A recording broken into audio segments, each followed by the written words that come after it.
Be learning diploma in Bible first year module 9 lesson 5 ఐదవ పాఠము.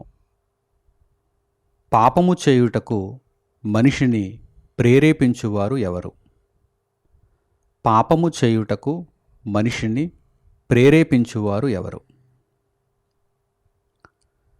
గత పాఠ్యాంశంలో మనిషి పుట్టుకతో పాపాత్ముడు కాదని, తల్లి గర్భము నుండి బయటకు వచ్చిన తరువాత లోకమంతా పాపముతో నిండి ఉన్నదని, పాపపు లోకములో ఉన్న మనిషి పాపము చేయుటకు ప్రేరేపింపబడుతున్నాడని తెలుసుకున్నాం. తద్వారా మనిషి పాపాత్ముడుగా మారుతున్నాడని గ్రహించాం. మనిషి పాపమును ఆ విధంగా చేస్తున్నాడని తెలుసుకున్నాం. అయితే తల్లి గర్భములో నుండి యథార్థవంతుడుగా వచ్చినటువంటి నరుని పాపము చేయుటకు ప్రేరేపించుచున్నది ఎవరు? పాపము చేయుటకు ప్రేరేపించుచున్నది ఎవరు? పరిశుద్ధ గ్రంథంలో ఈ ప్రశ్నకు సమాధానం ఉంది. ప్రపంచమంతటికి కూడా తెలియవలసినటువంటి అద్భుతమైనటువంటి సమాధానం ఇది. ఇప్పటి వరకు పట్టబడనటువంటి ఒక దొంగ ఉన్నాడు.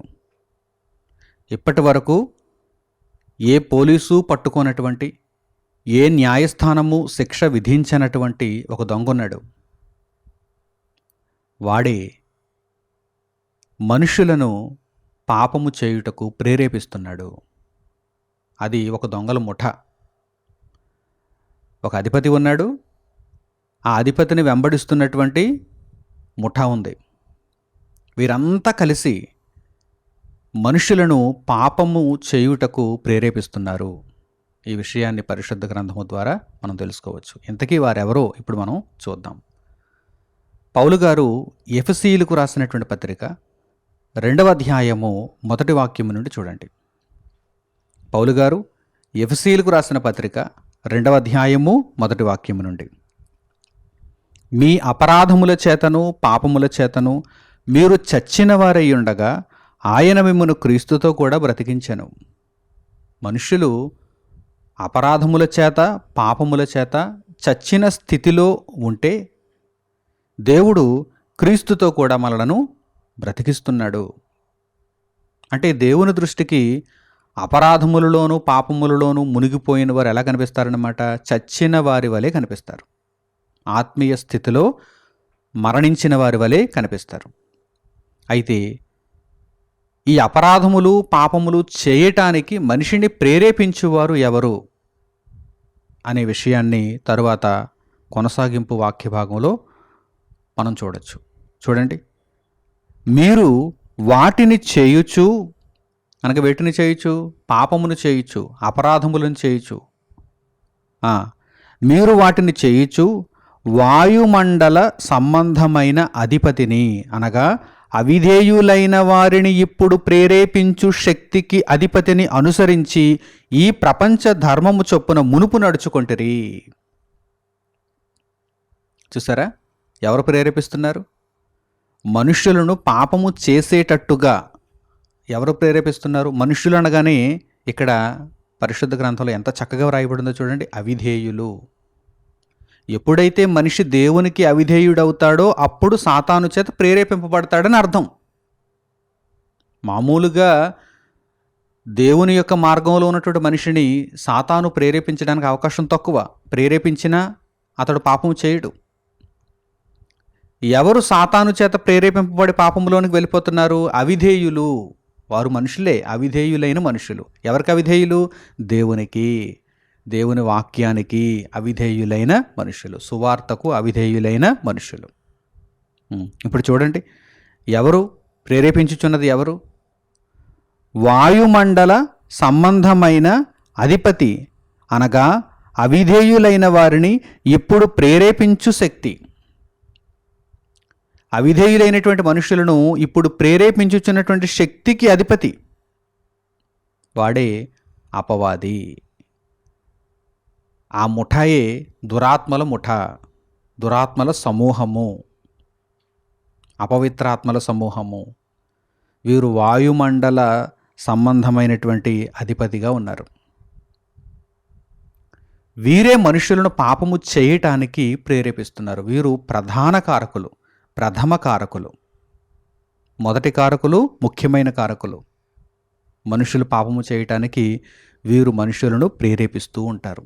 చెయ్యి, ఆ పాపము చెయ్యి, ఏం కాదులే, దేవుడేం అనడలే, దేవుని వాక్యం ఏముందలే, అది చాలా చులకనిది, చాలా తేలికైనది, నీవు దానిని సులువుగా అతిక్రమించవచ్చు, నో ప్రాబ్లం, నీవు నీ ఇష్టాన్ని నెరవేర్చుకో, వెళ్ళు, పాపము చెయ్యి అని ఈ విధంగా అపవాది అయిన వాడు, అపవాది యొక్క సమూహము మనుష్యులను పాపము చేయుటకు ప్రేరేపిస్తున్నారు.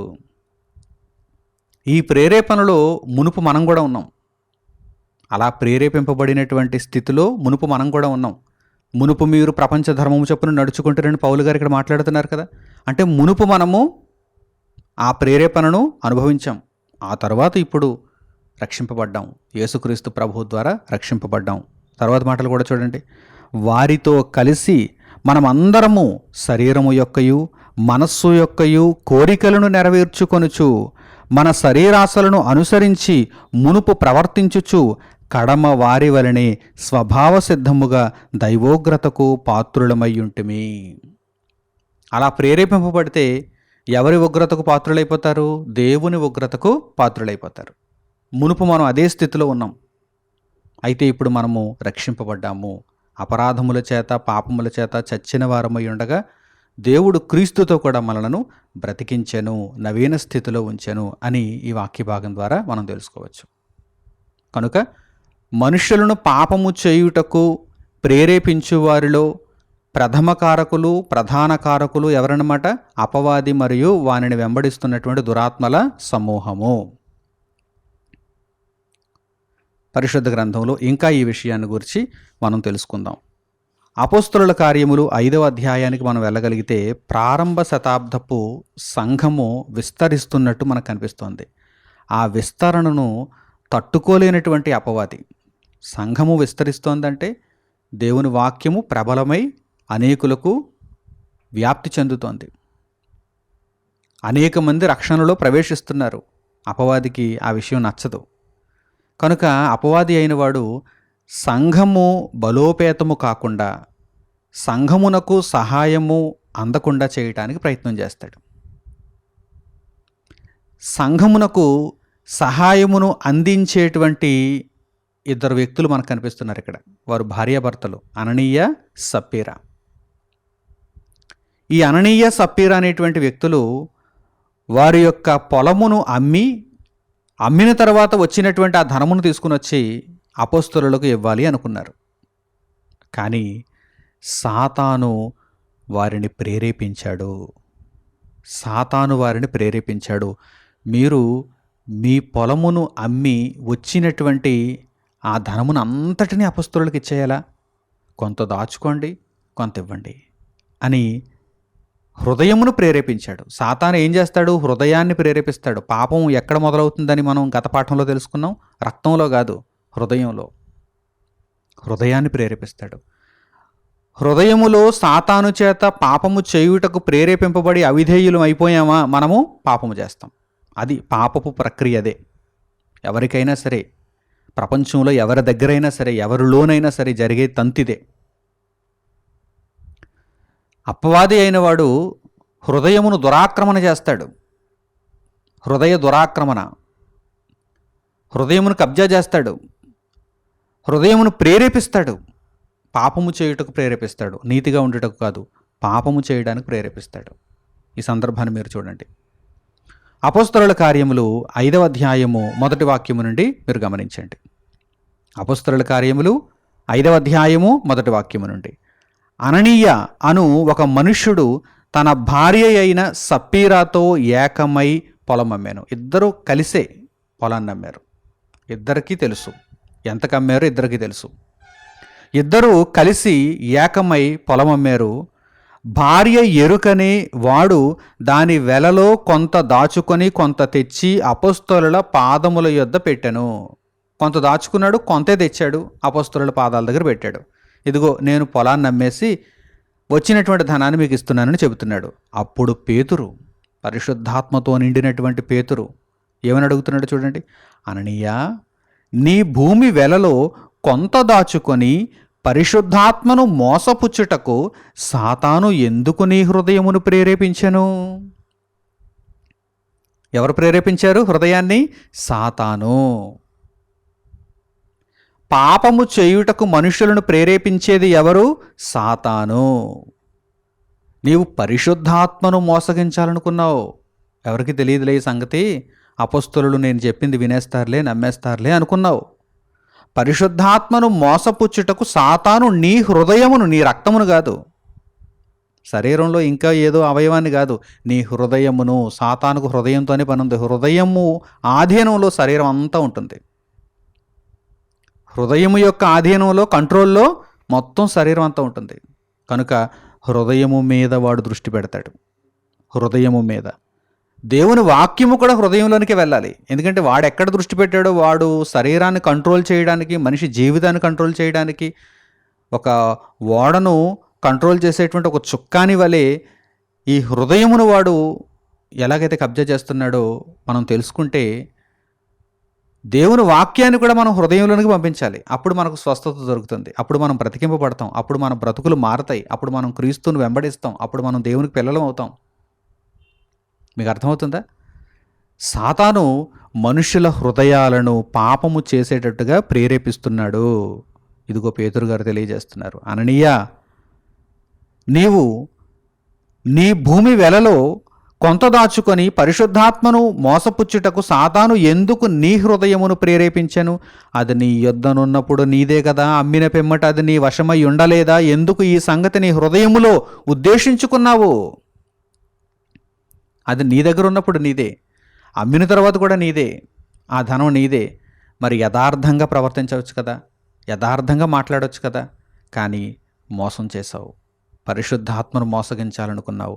నీ హృదయము ప్రేరేపింపబడింది, సాతాను చేత నీ హృదయం ప్రేరేపింపబడింది. నీవు మనుష్యులతో కాదు దేవునితోనే అబద్ధమాడితివని వానితో చెప్పాను.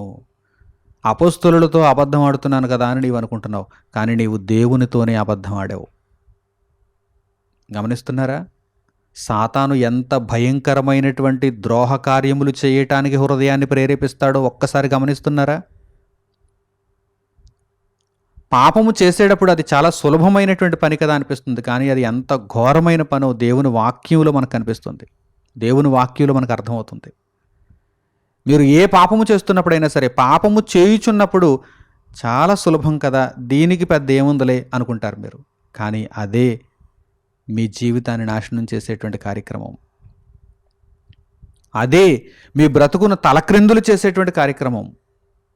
నీవు మనుషులతో అబద్ధం ఆడాను అనుకుంటున్నావు, చాలా ఈజీ అనుకుంటున్నావు, చాలా సింపుల్ అనుకుంటున్నావు. అననీయ, నీవు దేవునితోనే అబద్ధమాడితివి, నీవు దేవునితోనే అబద్ధమాడితివని వానితో చెప్పాను. అననీయ, ఈ మాటలు వినుచునే పడి ప్రాణము విడువగా వినిన వారికి అందరికీ మిగుల భయము కలిగెను. అప్పుడు పడుచువారు లేచి వానిని బట్టతో చుట్టి మోసుకొని పోయి పాతిపెట్టిరి. ఆ మాటలు వింటుండగానే పడి చచ్చిపోయాడండి అననీయ. పేతురు మాట్లాడుతున్నప్పుడు ఆ మాటలు వింటున్నాడు, పడి చచ్చిపోయాడు, క్రింద పడి చచ్చిపోయాడు. వెళ్ళి పాతిపెట్టారు. ఈ విషయం ఇంకా భార్యకు తెలియదు. అననీయ ఇలా అబద్ధం ఆడాడు. అననీయ సాతాను చేత ప్రేరేపింపబడి అపొస్తలులను మోసగించి, పరిశుద్ధాత్మను మోసగించి దేవునితో అబద్ధం ఆడాడన్న సంగతి, అలా అననీయ పాపము చేసినందుకు చచ్చిపోయాడనేటువంటి సంగతి అననీయ భార్య అయినటువంటి సప్పీరకు ఇంకా తెలియదు. ఆ తర్వాత ఏం జరిగిందో చూడండి.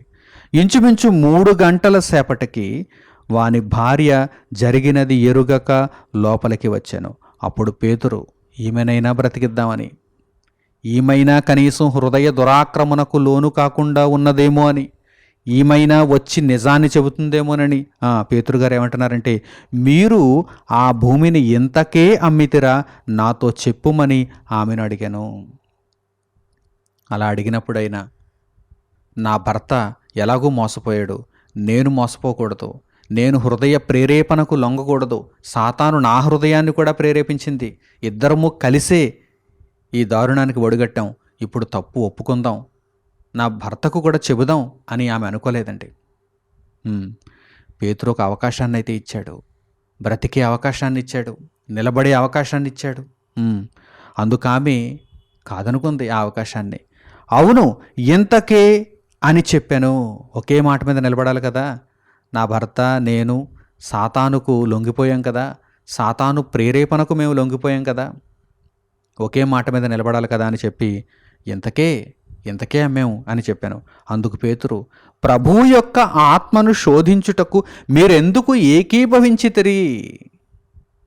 ప్రభువు ఆత్మను శోధించుటకు భార్య, భర్త, తల్లి, తండ్రి, పిల్లలు ఏకీభవించకూడదు. మీకు అర్థమవుతుందా? చాలా కీలకమైనటువంటి పాయింట్ అండి ఇది. మీరందరూ జాగ్రత్తగా నేర్చుకోవాలి ఈ పాయింట్ని. నేను చాలామందిలో గ్రహించాను ఈ పాయింట్, సంఘంలో చాలామందిలో గ్రహించాను ఈ పాయింట్. భర్త తప్పుడు విధానంలో ఉన్నాడనుకోండి, భార్య చెప్పాలి, నువ్వు తప్పుడు విధానంలో ఉన్నావు, నువ్వు పోతే పో, నేను పోను, నేను సంఘంలో ఉంటాను, నేను దేవుని రాజ్యంలో నిలబడతాను, నా ఆత్మరక్షణ నాది అని ఆమె చెప్పాలి, ధైర్యం కలిగి చెప్పాలి. లేదంటే ఇద్దరు కలిసి కట్టకట్టుకుని పోతారు. చాలా సందర్భాలలో భార్య మాటకు కట్టుబడి భర్త, భర్త మాటకు కట్టుబడి భార్య, తల్లిదండ్రుల మాటలకు కట్టుబడి పిల్లలు, పిల్లలకు కట్టుబడి తల్లిదండ్రులు. పిల్లలు ఏదైనా తెలియక తప్పు చేశారనుకోండి, గద్దించరు. మా పిల్లలు తప్పు చేస్తే మరి సహోదరులు గద్దించేయాలా, ఖండించేయాలా, అందరి ముందు బుద్ధి చెప్పాలా, మాకు ఈ విషయం నచ్చలేదు అని చెప్పి మొత్తం మూకమ్ముడిగా పోతారు. ఒకడు తప్పు చేశాడు, మిగిలిన వారందరూ ఆ తప్పుతో ఏకీభవించిపోతున్నారు. అలాగే కులాలను ఆధారం చేసుకుని మా కులం వాడిని తిట్టారా, మా కులం వాడిని గద్దించారా, మా కులం వాడు తప్పు చేస్తే నిందించారా, అయితే మొత్తం అందరూ బాయ్కట్ చేసేయండి రా, అందరం మానేద్దాం, మన కులాన్ని ఏమనకూడదు. కట్టకట్టుకుని పోతారా? నరకానికి కట్టకట్టుకుని పోతారా? భార్య భర్త అయినా సరే కట్టకట్టుకుని పోకూడదని బైబిల్ చెప్తుంటే, పాపము చేయటంలో ప్రేమానురాగాలు, పాపము చేయటంలో పరిశుద్ధతలో లేదు ఈ ప్రేమానురాగం, పరిశుద్ధతలో లేదు ఈ బంధం. దేవుని కొరకు ఒక నలుగురిని అలా తీసుకొని రాగలిగావా? దేవుని కొరకు నిలబెట్టడంలో ఈ బంధాన్ని చూపించగలిగావా?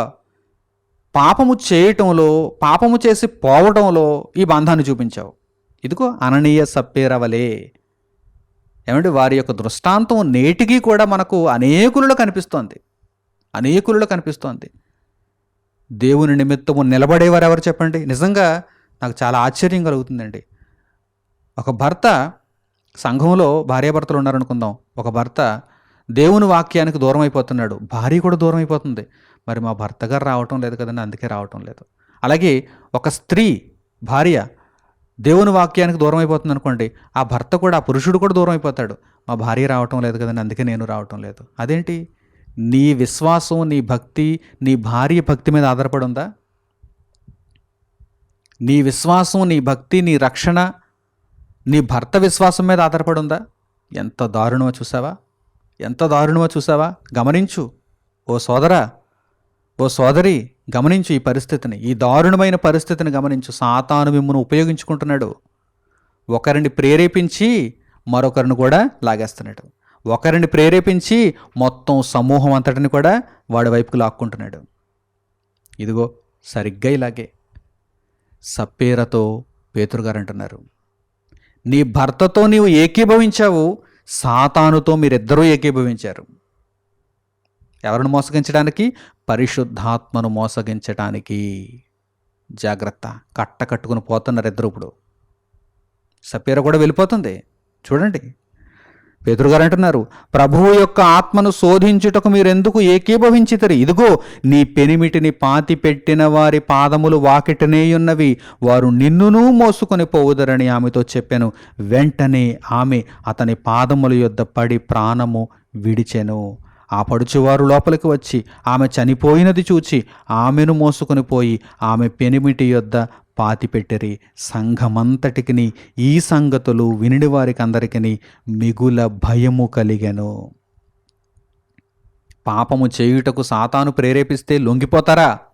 లొంగిపోతే ఏమవుతారు? నాశనం అయిపోతారు, చనిపోతారు. నిత్య నరకాగ్నికి కొనిపోబడతారు. జాగ్రత్త. సాతాను ప్రేరేపిస్తాడు, కానీ ఆ ప్రేరేపణకు మీరెంత మాత్రం కూడా లొంగిపోకూడదు. దేవునికి భిన్నంగా మీరు బ్రతకకూడదు. దేవునికి విరోధముగా మీరు ఆలోచన కూడా చేయకూడదు. పరిశుద్ధాత్మను మీరు మోసగించేవారుగా ఉండకూడదు. ప్రియులారా, ఈ విషయాలను జాగ్రత్తగా మీరు అర్థం చేసుకోవాలి. ఈ భూప్రపంచంలో ఇప్పటికీ ఏ పోలీసుకి దొరకనటువంటి దొంగవాడు సాతాను, వాడి యొక్క అనుచరులు. అలాగే ఏ కోర్టు ఇప్పటి వరకు వాడికి శిక్ష విధించలేదు, కానీ నేరాలు చేయిస్తున్నది వాడే, చేస్తున్నది మనుషులు. అపవాది అయిన వాడు కానీ, వాడిని వెంబడించుచున్నటువంటి దురాత్మల సమూహము కానీ భౌతిక రూపంలో మనకు కనిపించరు, ఒక ఆకారంలో మనకు కనిపించరు, కానీ హృదయానికి మోసం జరుగుతుంది. హృదయాన్ని పట్టి పీడిస్తారు, హృదయాన్ని ప్రేరేపిస్తారు. అలాగే వారు ఇంకా ఏం చేస్తారో తెలుసా? అపవాది మరియు వాడిని వెంబడించుచున్నటువంటి దురాత్మల సమూహము, పాపము చేయుటకు ప్రేరేపించే శక్తికి అధిపతి, ఇంకా ఏం చేస్తారో తెలుసా? వారు మనుషులను పాపాత్ములుగా మార్చి, అనగా హృదయాన్ని ప్రేరేపించి మనుషులు పాపము చేసేటట్టుగా చేసి, మరలా ఆ పాపాత్ములైనటువంటి మనుషులను వేరే ఇతర మనుషులను ప్రేరేపించడానికి వినియోగించుకుంటారు. వారి నెట్వర్క్ అలా ఉంటుంది. మీకు అర్థమవుతుందా? ఒక మనిషిని పాపాత్ముడిగా మార్చేస్తారు. పాపాత్ముడిగా మారినటువంటి ఒక వ్యక్తిని ఇంకొక వ్యక్తి దగ్గరికి పంపించి వాడిని కూడా పాపాత్ముడిగా మార్చేయి అని వీడిని ప్రేరేపిస్తారు. అలాగే ఈరోజు ఆ నెట్వర్క్ మొత్తం ప్రపంచం అంతా కూడా పాకింది. పాపపు నెట్వర్క్ అది. ఈ విషయాన్ని ఈ సందర్భం ద్వారా మీరు తెలుసుకోవచ్చు. చూడండి, రాజులు మొదటి గ్రంథము 22వ అధ్యాయము 19వ వాక్యం నుండి ఈ చక్కని సందర్భాన్ని మీరు గమనించండి. రాజైనటువంటి అహాబు, ఇశ్రాయేలు రాజైనటువంటి అహాబు చాలా సులభంగా అహాబు సాతాను ప్రేరేపణకు లొంగిపోతాడు. అహాబు చాలా దుర్మార్గుడు. ఇశ్రాయేలీయులను పరిపాలించిన వారిలో అహాబు చాలా దుర్మార్గుడు. సాతాను యొక్క ప్రేరేపణకు అతి సులువుగా లొంగిపోయేటువంటి వ్యక్తిగా అహాబు మనకు కనిపిస్తున్నాడు. ఆ అహాబు యొక్క సందర్భాన్ని ఇప్పుడు మనం చూద్దాం. రాజులు మొదటి గ్రంథము 22వ అధ్యాయము 19వ వాక్యం నుండి చూడండి. మీకాయా ఇట్లనెను, యెహోవా సెలవిచ్చిన మాట ఆలకించుము. ప్రవక్తలందరూ అహాబు రాజుకి ఏమని చెప్పారంటే, మీకాయా తప్ప మిగిలినటువంటి ప్రవక్తలందరూ అహాబు రాజుకి ఏం చెప్పారంటే, నీవు రామోద్గిలాదు మీదకి యుద్ధానికి వెళ్ళు, నీకు జయం కలుగుతుంది, జయహో జయహో, దేవుడు మాకు అదే చెబుతున్నాడు, దేవుడు మాకు అదే చూపిస్తున్నాడు దర్శనంలో, వెళ్ళు వెళ్ళు అంటున్నారు. అయితే ఇంకా ఎవరైనా ఉన్నారా ప్రవక్తలు అని యోధారాజు అయినటువంటి యెహోషాపాతు వాకపు చేసేసరికి ఒక వ్యక్తి ఉన్నాడు, మేకాయ. అతడు ఎప్పుడు నా గురించి కీడే మాట్లాడతాడు తప్ప మంచి మాట్లాడడు, ఆ వ్యక్తి వద్దు అని అహాబ్ అన్నాడు. అయినప్పటికీ యెహోషాపాతు వద్దు, ఆ వ్యక్తి కూడా ఏం చెబుతాడో చూద్దాం, ప్రవక్తలందరూ కూడా నీకు జయం కలుగుతుందని చెబుతున్నారు కదా, రామోద్గిలాదు మీదకి వెళితే మనకు జయం కలుగుతుందని చెబుతున్నారు కదా, మేకాయ కూడా ఏం చెబుతాడో చూద్దామని ఆ మేకాయను తీసుకుని రమ్మన్నారు. మేకాయ ఒక్కడే దైవ ప్రవక్త, అక్కడ మిగిలిన ప్రవక్తలందరూ కూడా అబద్ధ ప్రవక్తలు. ఇప్పుడు మేకాయను అడిగారు, అహాబును గూర్చి పరమందున్న దేవుడు సెలవిచ్చే మాటలను చెప్పు అని అడిగారు. అప్పుడు మేకాయ ఏమంటున్నాడు చూడండి. మీకాయా ఇట్లనెను, యెహోవా సెలవిచ్చిన మాట ఆలకించుము. నేను చెప్పే మాట కాదు ఇది, దేవుడు చెప్పే మాట. యెహోవా సెలవిచ్చిన మాట ఆలకించుము. యెహోవా సింహాసనాసీనుడై ఉండగా, అక్కడ జరిగిన సందర్భాన్ని చెబుతున్నాడు మీకాయా. యెహోవా సింహాసనాసీనుడై ఉండగా పరలోక సైన్యమంతయు ఆయన కుడి పార్శ్వమునను ఎడమ పార్శ్వమునను నిలిచియుండుట నేను చూచితని. దేవుడు ఒక దర్శనాన్ని నాకు అనుగ్రహించాడు. దేవుడు సింహాసనాసీనుడై ఉన్నాడు. ఆయన కుడివైపున, ఆయన ఎడమ వైపున పరలోక సైన్యమంతయు కూడా నిలిచియుండుట నేను చూచితని. తర్వాత నీ గురించి టాపిక్ వచ్చింది అక్కడ. ఎవరి గురించి? అహాబు గురించి వచ్చింది. ఈ అహాబు రామోద్గిలాదు మీదికి పోయి అక్కడ ఓడిపోవునట్లుగా ఎవడు అతనిని ప్రేరేపించునని యెహోవా సెలవీయగా. సరిగ్గా టాపిక్ ఇదే. దేవుని దగ్గర నీ టాపిక్కే వచ్చింది అహాబు. నీవు రామోద్గిలాదు మీదకి వెళ్ళాలి, వెళ్ళిన తర్వాత నీవు అక్కడ ఓడిపోవాలి, ఓడిపోయి నీవు చావాలి. ఇది దేవుడు రచించిన ప్రణాళిక.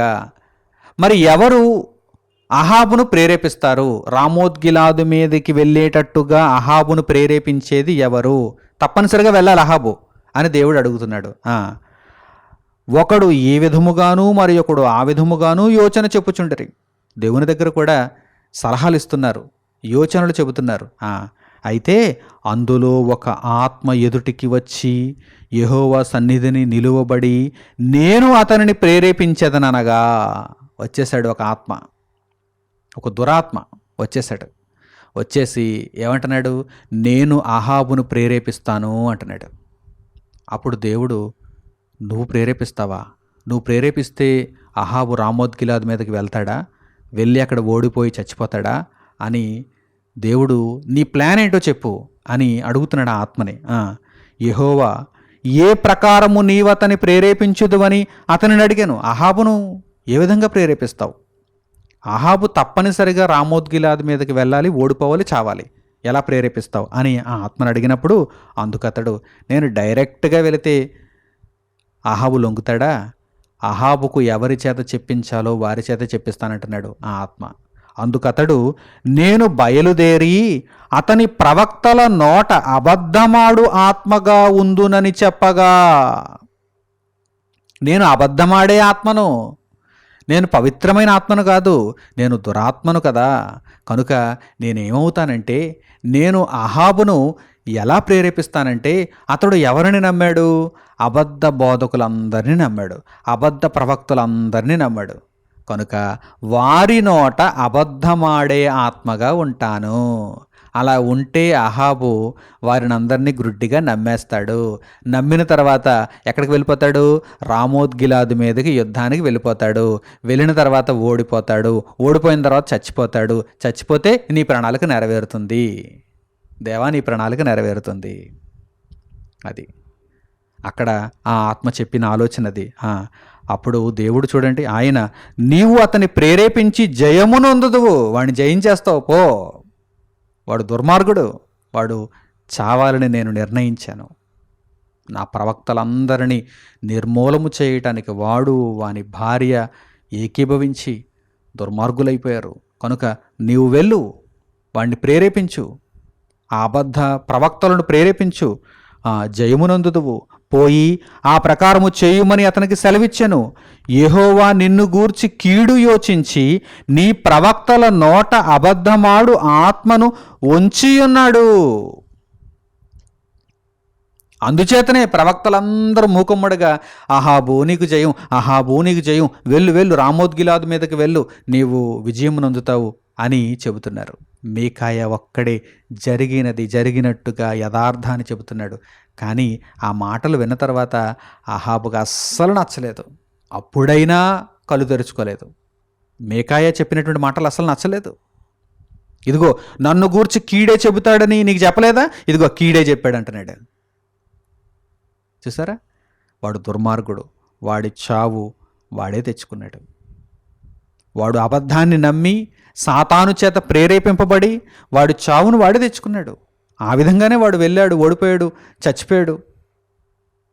అతి దారుణమైనటువంటి చావును దేవుడు అహాబుకు విధించాడు. అహాబును గురించి ఇంకా ఏమని రాయబడిందో తెలుసా? చూడండి, రాజుల మొదటి గ్రంథము 21వ అధ్యాయము 25వ వాక్యం నుండి చూడండి. అహాబును గూర్చి వ్రాయబడినటువంటి మాటలను చదువుతుంటే ఇంత దుర్మార్గుడా, ఇంతగా సాతాను ప్రేరణకు లొంగిపోయాడా అని మనకు ఆశ్చర్యం కలుగుతుంది. మనం అలా ఉండకూడదని మనకు బోధ కలుగుతుంది. రాజుల మొదటి గ్రంథము 21వ అధ్యాయము 25వ వాక్యం నుండి చూడండి.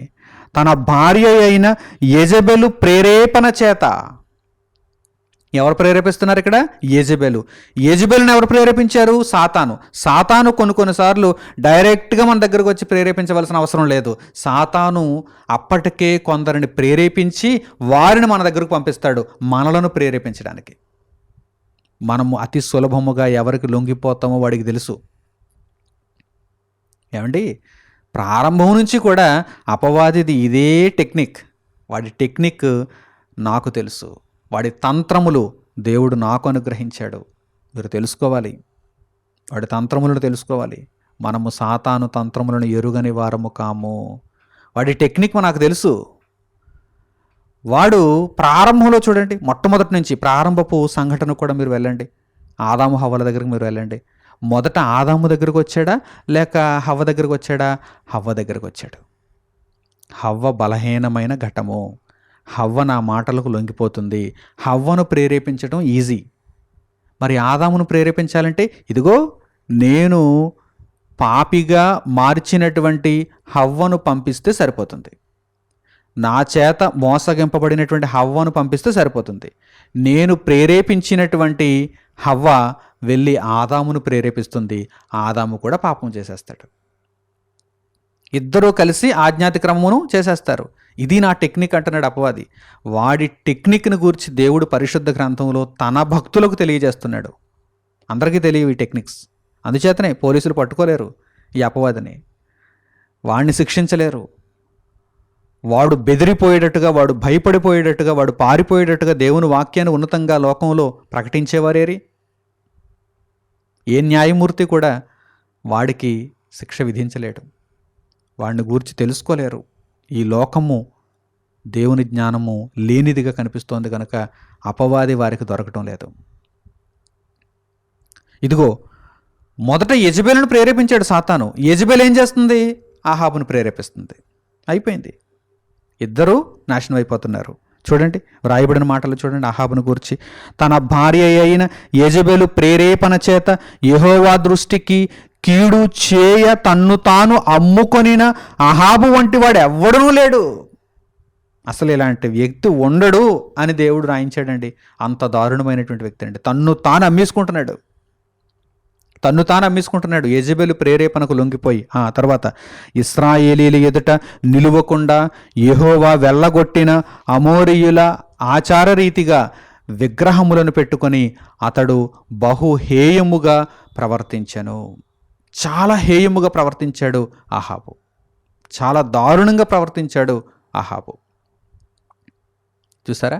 అంటే అహాబు చాలా సులువుగా సాతాను ప్రేరేపణకు లొంగిపోయి పాపము చేసేస్తాడనమాట. అటువంటి వారుగా మనం ఉండకూడదు. మనము దేవుని కొరకు నిలబడాలి. మనము దేవుని చిత్తాన్ని నెరవేర్చే వారముగా ఉండాలి. అపవాది అనేక మంది మనుషులను తన బానిసలుగా మార్చుకుంటున్నాడు. ఆ బానిసలనే మిగిలిన వారి దగ్గరకు పంపిస్తున్నాడు. ఈ బానిసల ద్వారా, ఈ పాపపు బానిసల ద్వారా మిగిలినటువంటి మనుషులను పాపులుగా మార్చటానికి వాడు నిరంతరం ప్రయత్నం చేస్తున్నాడు. ఈ విషయాన్ని పరిశుద్ధ గ్రంథము ద్వారా మనం తెలుసుకోవచ్చు. అందుచేతనే దేవుడు ఏమంటున్నాడంటే అటువంటి వారికి మీరు అవకాశం ఇవ్వకండి. సాతానుకు లొంగిపోయినటువంటి మనుషులకు మీరు అవకాశం ఇవ్వకండి. వారి ప్రేరేపణకు మీరు లొంగకండి అని దేవుడు పలుమార్లు పరిశుద్ధ గ్రంథంలో హెచ్చరిస్తున్నాడు.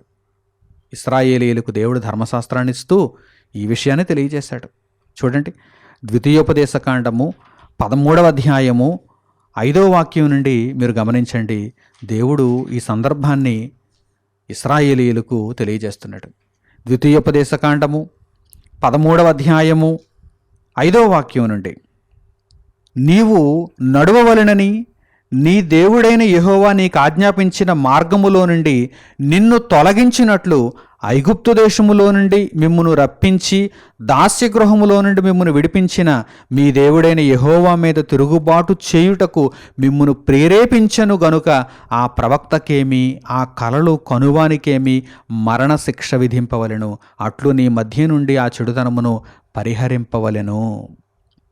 ఒక అబద్ధ ప్రవక్త కానీ, ఒక తప్పుడు మాటలు చెప్పేటువంటి కలలు కనేటువంటి వ్యక్తి కానీ మీ మధ్య ఉన్నప్పుడు వారు మిమ్మును దేవుని నుండి దూరం చేసేవారు. సాతాను ప్రేరణకు మిమ్మును లొంగ తీసుకునేవారు కనుక అట్టివారు ఉంటే వెంటనే అటువంటి వారికి మీరు మరణశిక్ష విధించాలి. ఆ విధంగా మీ మధ్య నుండి ఆ చెడుతనమును మీరు పరిహరించాలని దేవుడు ముందుగా జాగ్రత్తలు చెప్పాడు. ఇశ్రాయేలీయులకి జాగ్రత్తలు చెప్పాడు. లేదంటే ఆ ప్రేరేపణకు మీరు లొంగిపోయి మిమ్మల్ని మీరే అమ్మేసుకుంటారు, మీకు మీరే నాశనాన్ని విధించుకుంటారు. జాగ్రత్త అన్నాడు దేవుడు. ఇంకా తర్వాత మాటలు కూడా చూడండి. నీ తల్లి కుమారుడే గాని, నీ సహోదరుడే గాని, నీ కుమారుడే గాని, నీ కుమార్తెయే గాని, నీ కౌగిటి భార్యయే గాని, నీ ప్రాణ స్నేహితుడే గాని, భూమి యొక్క ఈ కొన మొదలుకొని ఆ కొన వరకు నీకు సమీపముగా నుండినను నీకు దూరముగా నుండినను నీ చుట్టూ నుండు జనముల దేవతలలో నీవును నీ పితరులను ఎరుగని ఇతర దేవతలను పూజింతము రమ్మని రహస్యముగా నిన్ను ప్రేరేపించిన ఎడల వారి మాటకు సమ్మతింపకూడదు. వారు ఎవరైనా సరే, ఎనీబడి, భార్య అయినా, భర్త అయినా, తల్లి అయినా, తండ్రి అయినా, కొడుకైనా, కూతురైనా, ఎవరైనా సరే, వారు దేవుని నుండి నిన్ను దూరం చేయడానికి ప్రయత్నం చేస్తున్నారా? Be alert, be alert. ఇక్కడ మరలా తల్లిదండ్రులను సన్మానింపుమని బైబిల్లో ఉంది కదండి. మరి మా తల్లిదండ్రులు విగ్రహారాధికులండి, మా తల్లిదండ్రులు దేవుని నుండి దూరంగా పోయిన వారండి, మా తల్లిదండ్రులు పాపాత్ములండి, నేను మరి నా తండ్రిని నా తల్లిని సన్మానించాలి కనుక ఆ పాపంలో ఉంటానండి అంటే నాలిక కత్తిరించేస్తాడు దేవుడు. నాలిక కత్తిరించేస్తాడు. అడ్డదిడ్డంగా మాట్లాడితే వంకర మాటలు మాట్లాడకూడదు దేవుని దగ్గర. ఆ వాక్యాన్ని తీసుకొచ్చి ఇక్కడ పెట్టకూడదు. నీ తల్లిదండ్రులు దేవునికి విధేయులైనప్పుడు నీ తల్లిదండ్రులను సన్మానించు అని అర్థం. నీ తల్లిదండ్రులు పాపాత్ములు అయితే నీ తల్లిదండ్రులు సన్మానిస్తావా? ఏమంటే లోకంలో ఉన్నటువంటి చట్టమైనా ఆ మాటకు ఒప్పుకుంటుందా? మా తల్లిదండ్రులు దేశద్రోహులండి, నేను కూడా దేశద్రోహుని అయిపోతానంటే లోకంలో ఉన్న చట్టం ఊరుకుంటుందా? నీ తల్లిని నీ తండ్రిని గౌరవించమని లోకం కూడా చెబుతుంది. కానీ నీ తల్లి నీ తండ్రి దేశద్రోహులు అయిపోయినప్పుడు వారిని వెంబడించమని లోకం చెబుతుందా? నీ తల్లి నీ తండ్రి దొంగసారా కాస్తారు, నువ్వు కూడా కాస్తావా? నీ తల్లి నీ తండ్రి దొంగ నోట్లు ముద్రిస్తారు, నువ్వు కూడా దొంగ నోట్లు ముద్రిస్తావా? తప్పు కదా. ఆ విషయాలలో వారిని వెంబడించకూడదు కదా. అదే బైబిల్ దగ్గరకు వచ్చేసరికి కూడా మీరు తెలుసుకోవాలి. ఎవరైనా సరే దేవుడు ఇక్కడ చూడండి ప్రతి విషయాన్ని అక్కడ ప్రస్తావించాడు ఆయన. వారు నీకు ఎంత ముఖ్యులైనా కానీ, వారు దగ్గరగా ఉన్నా దూరంగా ఉన్నా, డజంట్ మ్యాటర్. నీ హృదయాన్ని దేవుని యొద్ద నుండి నీవు దూరం అయిపోయేలా నిన్ను ప్రేరేపిస్తున్నారా? వారి విషయంలో నీవు జాగ్రత్తగా ఉండాలి. వారి మాటకు నీవు సమ్మతించకూడదు, ఒప్పుకోకూడదు. వారి మాటకు నువ్వు దేవుని నుండి నిన్ను దూరం చేసేటువంటి వారి మాటలకు నీవు ఒప్పుకోకూడదు. వారి మాట వినకూడదు, వారిని కటాక్షింపకూడదు, వారి యందు జాలి పడకూడదు, వారిని మాటుపరచకూడదు, అవశ్యముగా వారిని చంపవలెను. ఇశ్రాయేలీయులకు దేవుడు ఈ విషయంలో ఎంత ఖండితమైనటువంటి ఆజ్ఞను జారీ చేశాడో చూడండి. వారిని అవశ్యముగా చంపవలెను. చంపుటకు నీ జనులకందరికీ ముందుగాను నీ చెయ్యి మొదట వారి మీద పడవలెను. నీ జనులందరికంటే ముందుగా నీ చెయ్యి వారి మీద ఉండాలి. రాళ్లతో వారిని చావగొట్టవలను. ఎలయనగా ఐగుప్తు దేశములో నుండి, దాస్య గృహములో నుండి నిన్ను రప్పించిన నీ దేవుడైన యెహోవా యొద్ద నుండి వారు నిన్ను తొలగింప యత్నించెదరు. నీ దేవుని నుండి నిన్ను దూరం చేసేవారు ఎవరైనా సరే నీ నుండి దూరం అవ్వాల్సిందే. అంతకుమించి మరో మాట లేదంటున్నాడు దేవుడు. తర్వాత అప్పుడు ఇశ్రాయేలీయులందరూ విని భయపడుదురు గనక నీ మధ్య అట్టి దుష్కార్యమేమీ ఇకను చేయకుందురు. ఈ విషయాన్ని విని భయం తెచ్చుకోవాలని దేవుడు తెలియజేస్తున్నాడు. ఆ ప్రేరేపణకు మీరు లొంగకూడదని దేవుడు తెలియజేస్తున్నాడు. తర్వాత మాటలు కూడా చూడండి.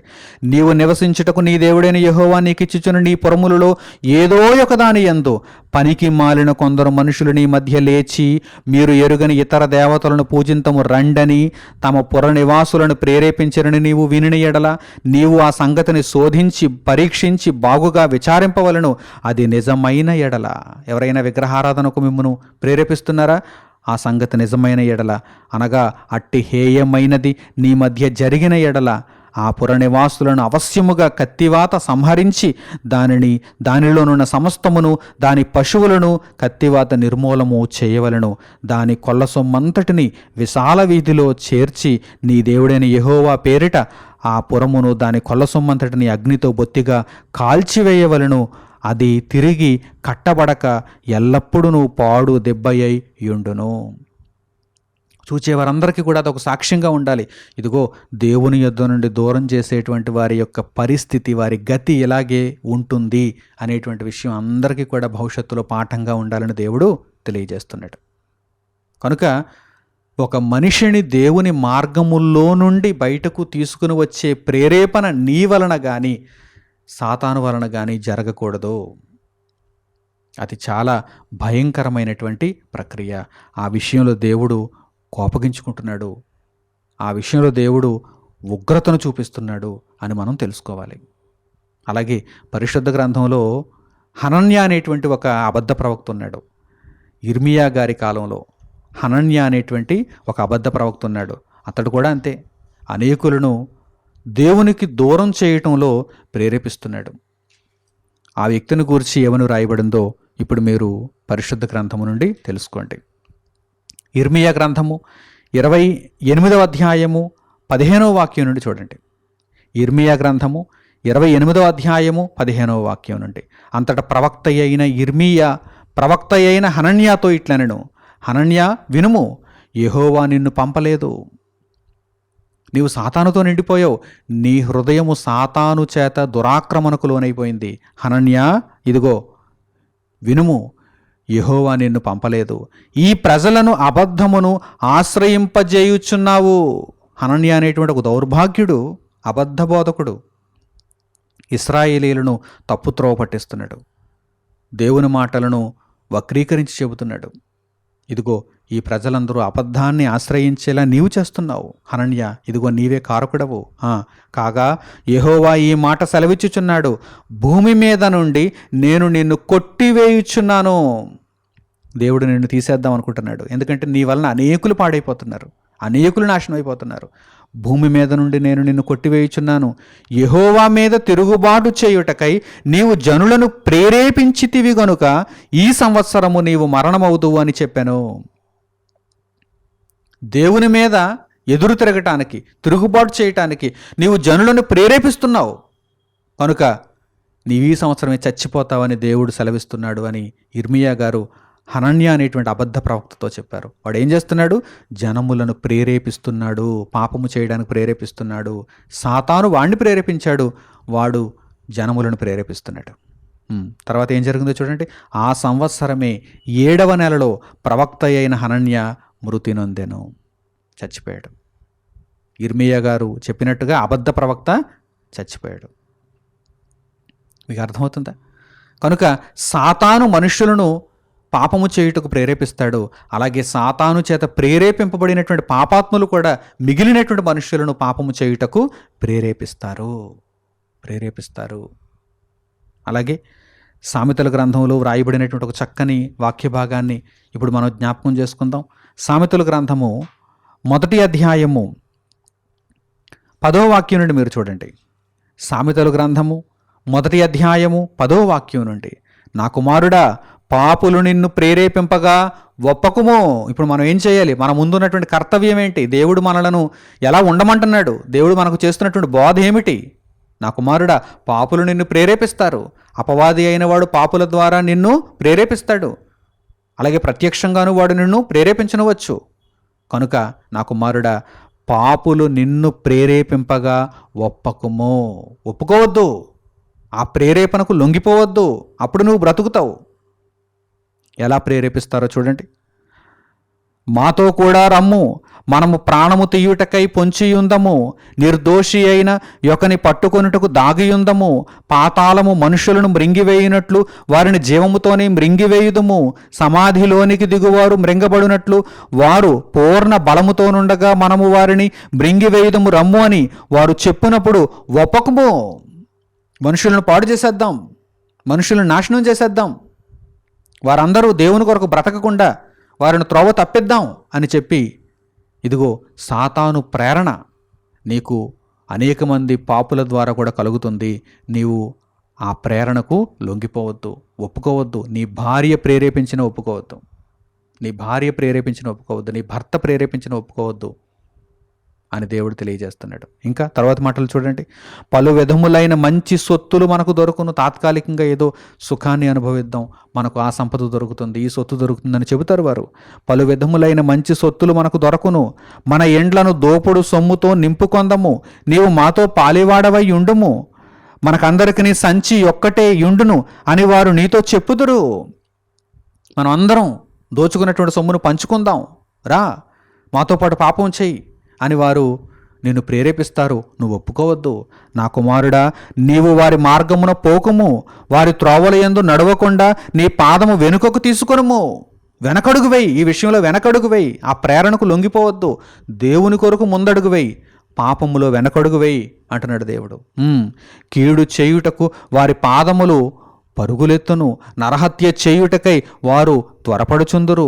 పక్షి చూచుచుండగా వలవేయుట వ్యర్థము, వారు స్వనాశనమునకే పొంచియుందురు, తమ్మును తామే పట్టుకొనుటకై దాగియుందురు. ఆశాపాతకులందరి గతి అట్టిదే, దానిని స్వీకరించు వారి ప్రాణము అది తీయను. దేవుడు చూడటం లేదా? దేవుడు చూడటం లేదా? పాపాత్ముల యొక్క చర్యలను దేవుడు చూడటం లేదా? చూస్తున్నాడు. పక్షి చూచుచుండగా వలవేయుట వ్యర్థము. నీవు చేయుచున్నటువంటి పాపపు క్రియలకు ప్రతిఫలం వస్తుంది కనుక నీవు జాగ్రత్తగా ఉండాలి. పాపము విషయంలో వెనకడుగు వేయాలి, ముందుకు వెళ్ళకూడదు, వారితో ఒప్పుకోకూడదు, వారితో ఏకీభవించకూడదు అని దేవుడు పదే పదే ఇక్కడ హెచ్చరిస్తున్నాడు. కనుక నా ప్రియులైనటువంటి సహోదరి సహోదరులారా, సాతాను చేత ఆవహింపబడిన వారు పాపము చేయుటకు మనుష్యులను ప్రేరేపిస్తారు. ఆ ప్రేరేపణ మనకు ఎదురవుతున్నప్పుడు మనము ఒప్పుకోకూడదు, లొంగిపోకూడదు. దేవుని కొరకు మనము చక్కగా నిలబడాలి. పరిశుద్ధాత్మలో మనము కాచుకుంటూ కాపాడబడాలి. అలాగే పౌలు గారు గలతీయులకు రాసినటువంటి పత్రిక 5వ అధ్యాయము 7వ వాక్యం నుండి చూడండి. పౌలు గారు గలతీయులకు రాసినటువంటి పత్రిక 5వ అధ్యాయము 7వ వాక్యం నుండి, మీరు బాగుగా పరుగెత్తుచుంటిరి, సత్యమునకు విధేయులు కాకుండా మిమ్మును ఎవడు అడ్డగించెను? ఓ గలతీయులారా, మీరు బాగుగా పరుగెత్తుచుంటిరి. ఎంత చక్కని ఆత్మీయ జీవితం మీలో ఉండేది, కానీ ఎవడో మిమ్మును అడ్డగిస్తున్నాడు. సత్యమునకు విధేయులు కాకుండా ఎవడో మిమ్మును అడ్డగించానంటే ఎవడో మిమ్మును ప్రేరేపించాడనమాట. పాపము చేయటానికి, అసత్యములోనికి వెళ్ళటానికి ఎవడో మిమ్మును ప్రేరేపించాడన్నమాట. చూడండి, సత్యమునకు విధేయులు కాకుండా ఎవడు మిమ్మును అడ్డగించాడు? మిమ్మల్ని ఎవడు అడ్డగించాడు అని పౌలు గారు అడుగుతున్నారు. తర్వాత ఈ ప్రేరేపణ అంటే సత్యము నుండి వెడలిపోయేటువంటి ప్రేరేపణ. ఈ ప్రేరేపణ మిమ్మును పిలుచుచున్న వాని వలన కలుగలేదు. దేవుడే ఈ ప్రేరేపణ దయచేశాడేమో అని మీరు అనుకుంటున్నారేమో. సాతాను ప్రేరణ ఇది. దేవుని వాక్యం నుండి మీరు తొలగిపోతున్నారంటే అది సాతాను ప్రేరణ. మీరు గ్రహించాలి. సత్యమునకు అవిధేయులైపోతున్నారు మీరు. ఈ ప్రేరేపణ దేవుని నుండి కలుగలేదు. జాగ్రత్త.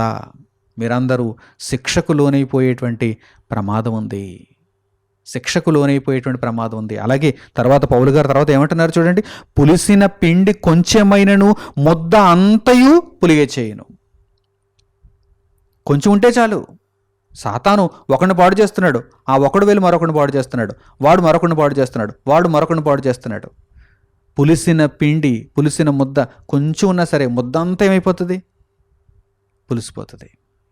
అలాగే ఈరోజు లోకమంతా పాడైపోయింది, లోకమంతా పాపముతో నిండిపోయింది. ఏమంటే దేవుని ప్రేరేపణకు లొంగేవారు ఎంతమంది ఉన్నారండి? దేవుని వాక్యమునకు ఆకర్షితులయ్యేవారు ఎంతమంది ఉన్నారండి? కానీ సాతానుకు లొంగిపోతున్న వారు చాలామంది ఉన్నారు.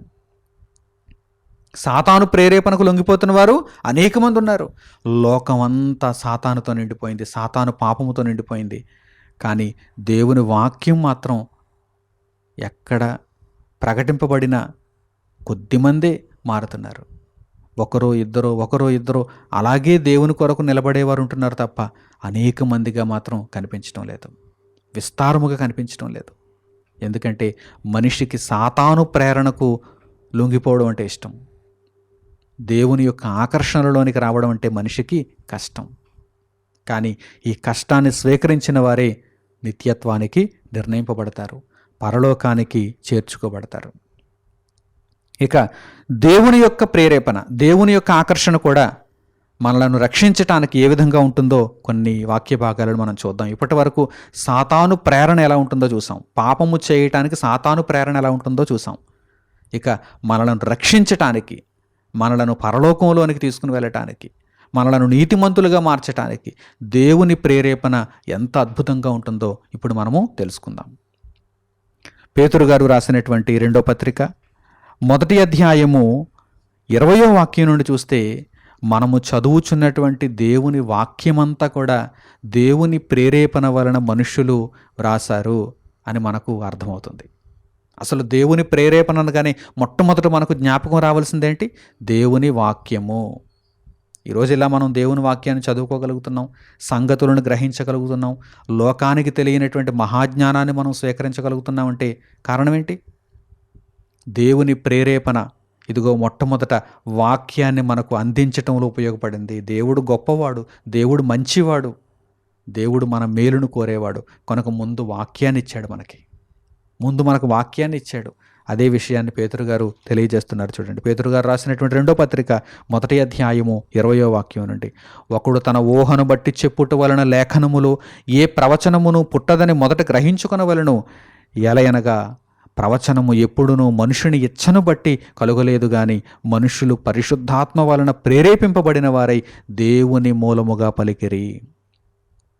పరిశుద్ధాత్మ ప్రేరేపిస్తే ఎలా ఉంటుందండి? పరిశుద్ధాత్మ మనుషులను ప్రేరేపిస్తే ఎలా ఉంటుందండి? ఇదిగో వాక్యంలా ఉంటుంది. మరి సాతాను మనుషులను ప్రేరేపిస్తే ఎలా ఉంటుందండి? ఇదిగో లోకంలా ఉంటుంది. మీకు అర్థమవుతుందా? లోకాన్ని చూస్తే సాతాను ప్రేరణకు లొంగిన మనుషులు కనిపిస్తున్నారు, సాతాను ప్రేరణ కనిపిస్తుంది. దేవుని వాక్యాన్ని చూస్తే పరిశుద్ధాత్మ ప్రేరణకు ఎవరైతే తలదించారో వారు కనిపిస్తున్నారు. పరిశుద్ధాత్మ ప్రేరణ మనకు కనిపిస్తుంది.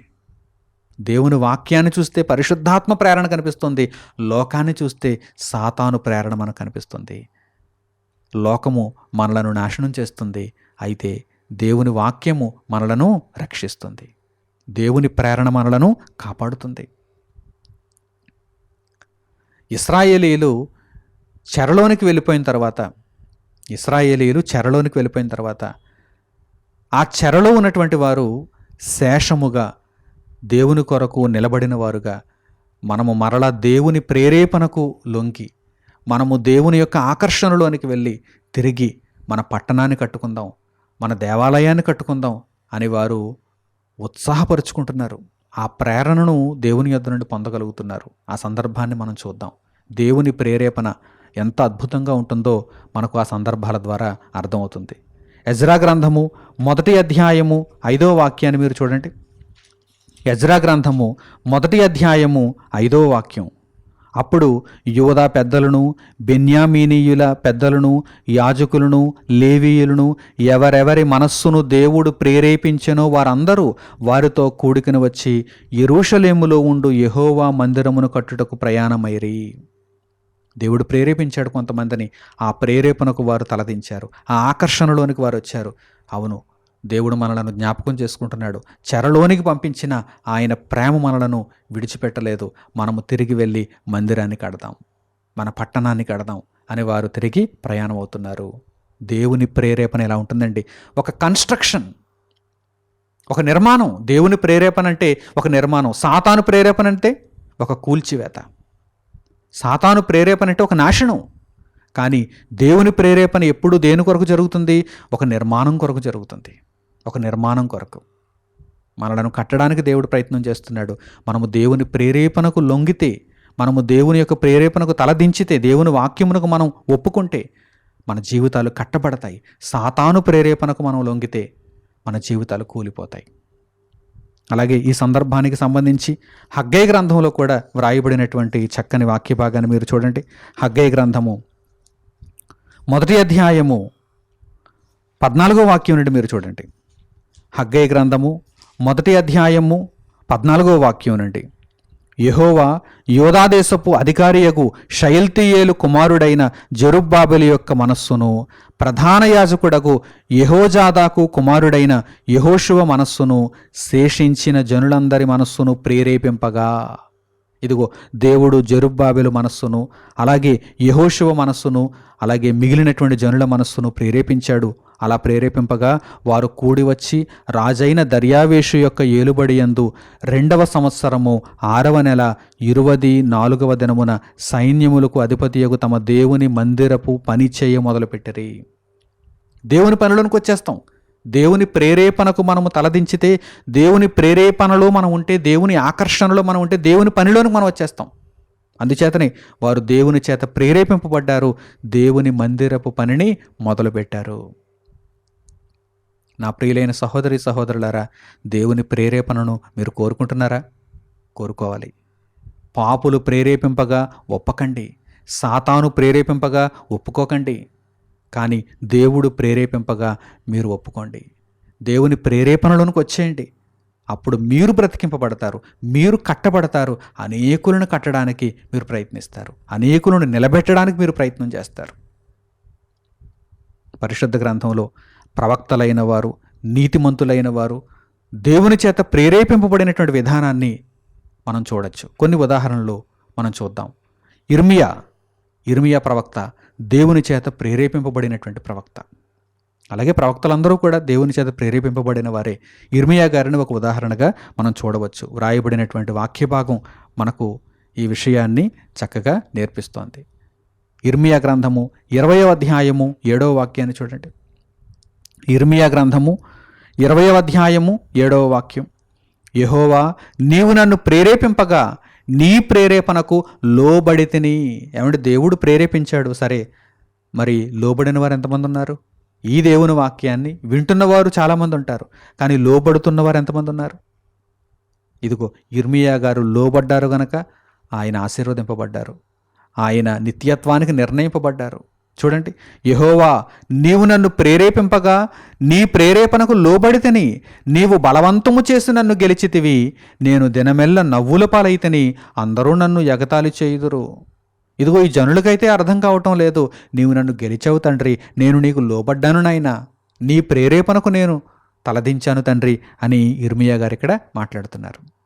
అలాగే క్రొత్త నిబంధనలో స్టెఫను అనేటువంటి ఒక మహావీరుడు, ఒక గొప్ప నీతిమంతుడు, ప్రారంభ శతాబ్దంలో క్రీస్తు సువార్తను ఉన్నతంగా ప్రకటించినటువంటి గొప్ప భక్తుడు. అతడు కూడా దేవుని ప్రేరేపణకు లొంగినవాడు, దేవుని ప్రేరేపణకు తలదించినవాడు అని మనకు అర్థమవుతుంది. చూడండి, అపొస్తలుల కార్యములు 6వ అధ్యాయము 8వ వాక్యం నుండి. అపొస్తలుల కార్యములు 6వ అధ్యాయము 8వ వాక్యం నుండి. స్టెఫను కృపతోనూ బలముతోనూ నిండినవాడై ప్రజల మధ్య మహత్కార్యములను గొప్ప సూచక క్రియలను చేయుచుండెను. స్టెఫను ఎలా ఉన్నాడు? దేవుని కృపకు పాత్రుడయ్యాడు, దేవుని ప్రేరేపణకు అతడు పూర్తిగా లోబడినవాడు. అందుచేత స్టెఫను కృపతోనూ బలముతోనూ నిండినవాడై ప్రజల మధ్య మహత్కార్యములను గొప్ప సూచక క్రియలను చేయుచుండెను. అప్పుడు లిబెర్తీనుల తనబడిన సమాజములోను, కురేనీయుల సమాజములోను, అలెగ్జాంద్రియుల సమాజములోను, కిలికియా నుండి ఆసియా నుండి వచ్చిన వారిలోనూ కొందరు వచ్చి స్టెఫనుతో తర్కించిరి. కొంతమంది వివిధ ప్రాంతాల నుంచి స్టెఫను దగ్గరకు వస్తున్నారు. ఏమిటి? స్టెఫను గొప్ప గొప్ప మహత్కార్యాలు, సూచక్రియలు చేస్తున్నాడంట, క్రీస్తు సువార్తను ఉన్నతంగా ప్రకటిస్తున్నాడంట, దేవుని కృపతోనూ బలముతోనూ నిండినవాడని పేరు పొందాడు. అయితే అతనితో మనం వాదిద్దాం, తర్కిద్దామని కొందరు వచ్చి, కొన్ని ప్రాంతాల నుండి కొందరు వచ్చి స్టెఫనుతో తర్కిస్తున్నారు. కానీ మాటలాడుటయందు అతడు అగపరిచిన జ్ఞానమును, అతనిని ప్రేరేపించిన ఆత్మను వారెదిరింపలేకపోయిరి. ఎవరండి ఎదిరించేది? దేవుని చేత మనము ప్రేరేపింపబడితే మనలను ఎదిరించేది ఎవరు? ఎవడూ లేదు. సాతాను ఎదిరించలేడు, లోకము ఎదిరించలేదు. మనము దేవుని చేత ప్రేరేపింపబడితే మనకు ఎదురే లేదు. కనుక దేవుని ప్రేరేపణలో ఉండడానికి మీరందరూ కూడా ప్రయత్నం చేయాలి. దేవుడు మనలను కాపాడడానికే ప్రేరేపిస్తాడు, మన ద్వారా అనేకులను రక్షించడానికి ప్రేరేపిస్తాడు. సాతానైతే మనలను నాశనం చేయడానికి ప్రేరేపిస్తాడు, మన ద్వారా నలుగురిని నాశనం చేయడానికి సాతాను ప్రేరేపిస్తాడు.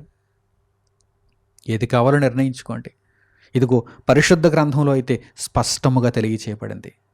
ఈ విషయం స్పష్టంగా తెలియచేయబడింది. సాతాను ప్రేరణకు లొంగారా, నాశనమే. దేవుని ప్రేరణకు ఆకర్షితులయ్యారా, నిర్మాణమే, నిత్యజీవమే అనే విషయం పరిశుద్ధ గ్రంథం ద్వారా మనకు స్పష్టమవుతుంది. అలాగే పౌలు గారు రోమీయులకు రాసినటువంటి పత్రిక 2వ అధ్యాయము 3వ వాక్యం నుండి చూడండి. పౌలు గారు రోమీయులకు రాసిన పత్రిక 2వ అధ్యాయము 3వ వాక్యం నుండి, అట్టి కార్యములు చేయు వారికి తీర్పు తీర్చుచు వాటినే చేయుచున్న మనుష్యుడా, నీవు దేవుని తీర్పు తప్పించుకొందువని అనుకొందువా? అట్టి కార్యములు అంటే పాపపు కార్యములు, సాతాను ప్రేరణకు లొంగి చేసే కార్యములు, అట్టి వాటిని నీవు చేస్తున్నావు. అట్టి వాటిని చేయకూడదని ప్రకటిస్తున్నా నీవు చేస్తున్నావు అని ఇక్కడ పౌలు గారు మాట్లాడుతున్నారు. అట్టి కార్యములు చేయువారికి తీర్పు తీర్చుచు వాటినే చేయుచున్న మనుష్యుడా, నీవు దేవుని తీర్పు తప్పించుకొందువని అనుకొందువా? లేదా దేవుని అనుగ్రహము మారు మనస్సు పొందుటకు నిన్ను ప్రేరేపించుచున్నదని ఎరుగక ఆయన అనుగ్రహైశ్వర్యమును సహనమును దీర్ఘశాంతమును తృణీకరించుదువా? ఇదిగో దేవుడు నిన్ను ఆకర్షిస్తూ నీవు మారాలని నిన్ను ప్రేరేపిస్తున్నాడు. నీ మంచిని కోరుకుని నిన్ను ప్రేరేపిస్తున్నాడు. మరి దేవుని యొక్క అనుగ్రహమును తృణీకరిస్తావా? చూడండి పౌలు గారు ఎంత చక్కగా అడుగుతున్నారు. దేవుని తీర్పు తప్పించుకుందామని నువ్వు అనుకుందావా? లేదా దేవుని యొక్క అనుగ్రహము మారు మనస్సు పొందుటకు నిన్ను ప్రేరేపించుచున్నదని.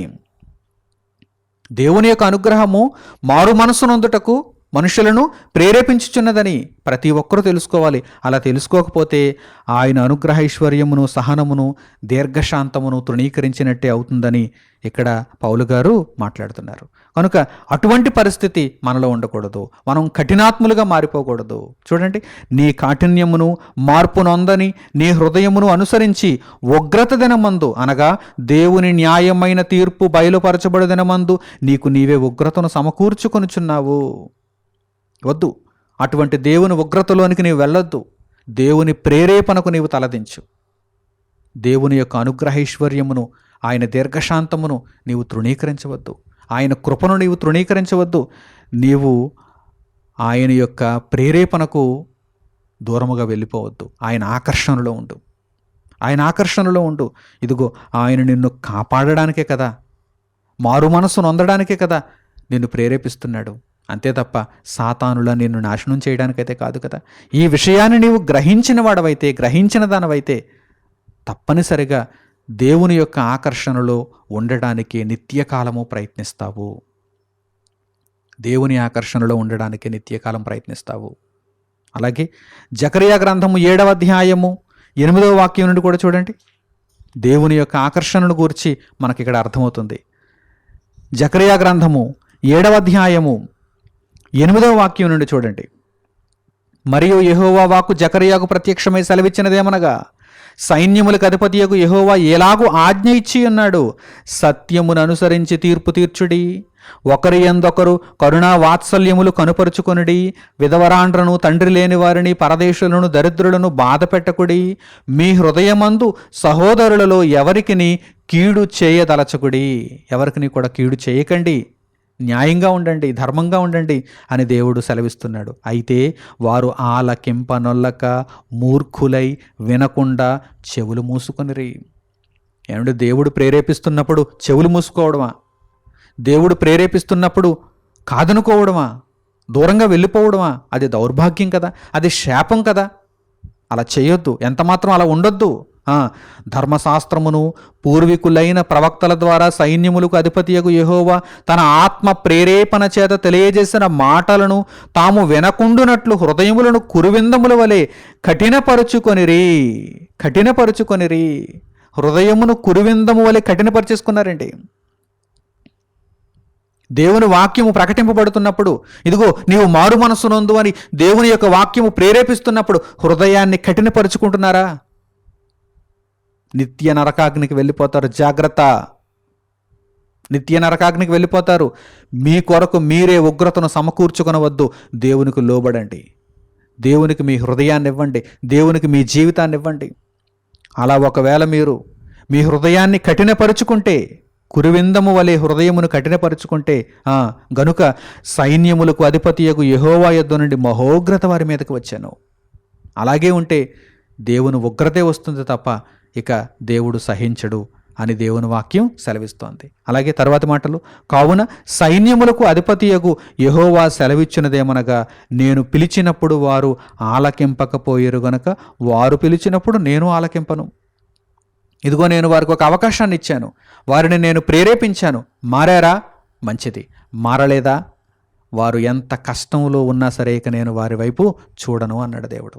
వారు పిలిచిన నేను ఆలకించును అన్నాడు దేవుడు. తర్వాత మరియు వారెరుగని అన్యజనులలో నేను వారిని చెదరగొట్టుదును, వారు తమ దేశమును విడిచిన మీదట అందులో ఎవరునూ సంచరింపకుండా అది పాడగును, ఎలాగున వారు మనోహరమైన తమ దేశమునకు నాశనము కలుగజేసి ఉన్నారు. చూసారా, దేవుని మాట వినకపోతే ఎంత ఘోరమైనటువంటి పరిస్థితులు తలెత్తుతాయో ఇశ్రాయేలీయుల యొక్క వినాశనమే మనకు ఒక గొప్ప పాఠం. అది ఒక గొప్ప దృష్టాంతం అండి. అది ఒక గొప్ప దృష్టాంతం. దేవుని మాటను మనం వినాలి. దేవుడు మనలను ప్రేరేపిస్తున్నప్పుడు, దేవుడు మనలను చక్కగా ఆయన వాక్యంలోనికి, ఆయన మార్గంలోనికి ఆహ్వానిస్తున్నప్పుడు ఆయన మాటలు మనం వినాలి. లేదంటే తృణీకరింపబడతాం, లేదంటే విసర్జింపబడతాం. ఆ తర్వాత మనం ఎంత మొరపెట్టినా కానీ మన మొర వినే నాథుడే ఉండడు. కనుక ఈ విషయాన్ని జాగ్రత్తగా మీరందరూ కూడా దృష్టిలో పెట్టుకోవాలి. అలాగే పౌలు గారు కొరింథీయులకు రాసినటువంటి 2వ పత్రిక 5వ అధ్యాయము 11వ వాక్యాన్ని కూడా మీరు చూడండి. పౌలు గారు కొరింథీయులకు రాసినటువంటి 2వ పత్రిక 5వ అధ్యాయము 11వ వాక్యం.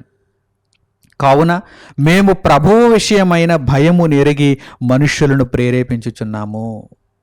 అపొస్తలులు, శిష్యులు, దేవుని యొక్క బోధకులు, దేవుని సేవకులు మనుషులను ఎందుకు ప్రేరేపిస్తున్నారో చూడండి, ఎందుకు ప్రేరేపించాలో చూడండి.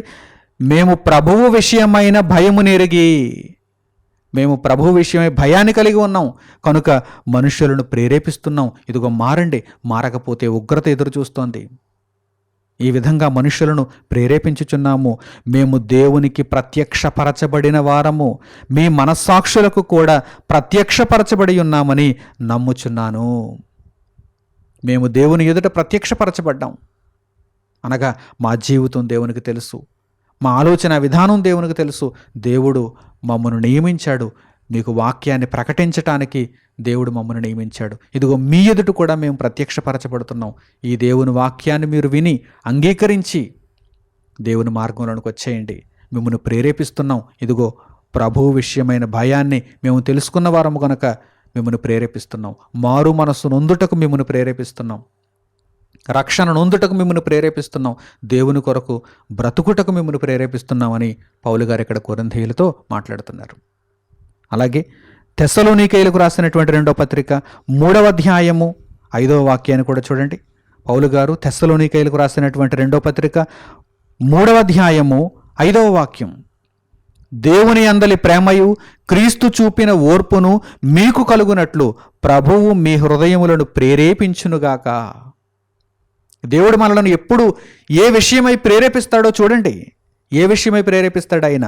దేవుని అందలి ప్రేమ, క్రీస్తు చూపిన ఓర్పు మనకు కలుగునట్లుగా, దైవ ప్రేమలో మనము నిలిచి ఉండేటట్లుగా, క్రీస్తు యొక్క కృపకు మనము పాత్రులమయ్యే విధంగా ఆ ఓర్పును మనము కలిగి ఉండేటట్టుగా. ఓర్పును మనము కోల్పోకూడదు. ఓర్పును కోల్పోతే క్రీస్తు కృపలో నుండి మనం బయటకు వచ్చేస్తాం. ఓర్పును కోల్పోకూడదు. దేవుని ప్రేమలో నిలిచి ఉండాలి, ఓర్పును కలిగి ఉండాలి. ఇలా దేవుని ప్రేమలో క్రీస్తు మన కొరకు చూపినటువంటి ఓర్పు మనలో ఉండేటట్లుగా, ఈ మంచి లక్షణాలను మనలో చూచు నిమిత్తము ప్రభువు మన హృదయములను ప్రేరేపించునుగాక. మనలను బాగు చేయడానికే దేవుడు ఎప్పుడూ ప్రేరేపిస్తాడు. మనలను నీతిమంతులుగా మార్చటానికే దేవుడు ఎప్పుడూ ప్రేరేపిస్తాడు. మనలను పరిశుద్ధులుగా చూచుట కొరకే దేవుడు మనలను ఎప్పుడూ ప్రేరేపిస్తాడు. కానీ సాతాను మనుషుల చేత పాపమును చేయించటానికి ప్రేరేపిస్తాడు. విషయాన్ని సమూలంగా అర్థం చేసుకున్న వారై మీ జీవిత కాలంలో ఇక ఎప్పుడూ ఈ మాటలను మరిచిపోకుండా, సాతాను ప్రేరణకు ఇక మీరు తలదించకుండా, దానికి అవకాశం ఇవ్వకుండా, ఆ పరిస్థితిని రానివ్వకుండా సాతానును వెంబడిస్తున్నటువంటి వాడి యొక్క అనుచరులను ఎదిరిస్తూ దేవుని యొక్క కృపలో, దేవుని ప్రేరణలో, పరిశుద్ధాత్మ యొక్క ప్రేరేపణలో మీరు నిరంతరము కొనసాగాలని, అందు విషయమై మంచి నిర్ణయాలను, స్థిరమైన నిర్ణయాలను మీరు అందరూ తీసుకోవాలని హృదయపూర్వకంగా నేను కోరుకుంటూ ఈ పాఠ్యాంశమును ఇంతటితో నేను ముగిస్తున్నాను. మన తండ్రి అయిన దేవుని ప్రేమ, మన రక్షకుడైన యేసుక్రీస్తు వారి కృప, పరిశుద్ధాత్ముని అన్యోన్య సహవాసము మనందరికీ సదాకాలము తోడై మనలను నడిపించునుగాక. ఆమేన్. తండ్రి అయిన దేవునికి ప్రార్థనలో ఏకీభవించండి. మహోన్నతుడును, మహాపరిశుద్ధుడును, మహాఘనుడును నిత్య నివాసియునైన మా కన్న తండ్రి, అమూల్యమైనటువంటి మీ మాటల చేత మా హృదయములను నింపినందుకు తండ్రి, ఇంతకు మునుపెన్నడూ మేము విననటువంటి సంగతులను, తరాలలో యుగాలలో మరుగు చేయబడినటువంటి మహాజ్ఞానపు సంగతులను మా అందరికీ మీ కృపచేత, మీ ప్రేమ చేత నేర్పించినందుకు మా హృదయపూర్వకమైన కృతజ్ఞతాస్తుతులను మీకు తెలియజేస్తున్నాము తండ్రి. సాతాను ప్రేరణకు మా హృదయాన్ని లొంగిపోయేలా చేసుకొనకుండా, సాతానును ఎదిరిస్తూ నాయన మీ మాటలతో మా హృదయాన్ని నింపుకొని, మీ ప్రేరేపణకు లొంగిన వారమై, మీకు మమ్మను మేమే అప్పగించుకున్న వారమై, ప్రభువునందలి భయమును ఎరిగిన వారము గనుక తండ్రి, సదాకాలము మీకు లోబడుతూ మీ చిత్తమును నెరవేర్చే బిడ్డలముగా ఉండటానికి మాకు సహాయమును దయచేయండి నాయన. లోకమంతా సాతాను ప్రేరణలో పాడైపోతూ ఉన్నది. ఒకరినొకరు మోసగించుకుంటూ తండ్రి, ఒకరినొకరు భక్షించుకుంటూ సమాజమంతా సాతానుకు నిలయంగా మారిపోయింది. అటువంటి పరిస్థితులలో పాపము భయంకరముగా మా చుట్టూ ఉన్నటువంటి ఈ లోకములో మేము పవిత్రతను, పరిశుద్ధతను, నిర్దోషత్వమును క్రీస్తులో కాపాడుకున్నట్లుగా మాకు సహాయమును అనుగ్రహించండి. మీ కృపా కనికరములను మాకు తోడుగా ఉంచండి. మిమ్మల్ని బాధ పెట్టేవారము కాకుండా, మిమ్మల్ని సంతోషపెట్టేవారముగా, మీ చిత్తములో ఎదిగేవారముగా, మీ సంకల్పమును ముందుకు తీసుకుని వెళ్ళేవారముగా మమ్మను తండ్రి బలపరచుమని, మీ ప్రేరణలో నిత్యకాలము మమ్మను ఉంచుమని మిమ్మల్ని హృదయపూర్వకముగా వేడుకుంటూ మా ప్రార్థన మనవులన్నింటినీ మా ప్రభువును మా రక్షకుడునైన యేసుక్రీస్తు వారి పేరిట మిమ్మల్ని వేడుకొనిచున్నాము తండ్రి. ఆమేన్. అందరికీ వందనములు. సెలవు.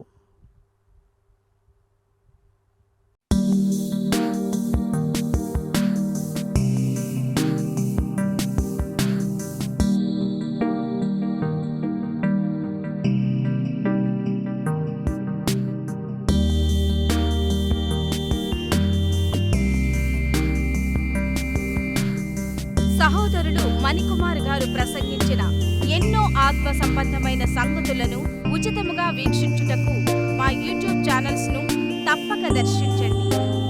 మా సమాచారమును ఎప్పటికప్పుడు తెలుసుకొని ఆత్మీయాభివృద్ధి నొందవలనంటే మా యూట్యూబ్ ఛానల్స్ ను సబ్స్క్రైబ్ చేసుకోండి. సత్వర నోటిఫికేషన్ల కొరకు సబ్స్క్రైబ్ బటన్ ప్రక్కనే ఉన్న బెల్ సింబల్ ను క్లిక్ చేయండి. మరిన్ని వివరములకు మీరు సంప్రదించవలసిన మా ఫోన్ నెంబర్స్ 8978414178 మరియు 83392766. ధన్యవాదములు. ఈ కార్యక్రమమును అనేక మందికి పరిచయం చేయగలరని ఆశిస్తున్నాము. ప్రభువైన యేసుక్రీస్తు పేరిట మీకు శుభములు.